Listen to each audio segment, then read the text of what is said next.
ছেলেদেরকে সুসংবাদ দিন, তার মানে বিপদে ধৈর্য ধারণ করতে হবে। প্রিয় ভাইরা, ইন্নামাস সাবরু ইনদা সাদামাতিল উলা। বিপদে আমরা অনেক সময় প্যানিক হয়ে যাই, অস্থির হয়ে যাই, কি করব, হতাশ। না, মুমিনরা হতাশ হয় না, ধৈর্য ধারণ করে। কি করে? কি করে?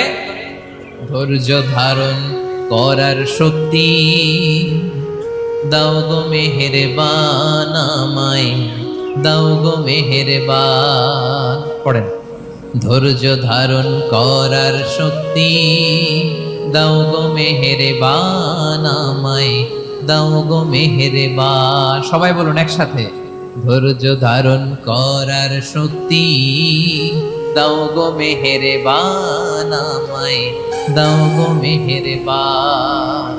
বুকের ভেতর ব্যথার নদী বইছে অবিরা, বইছে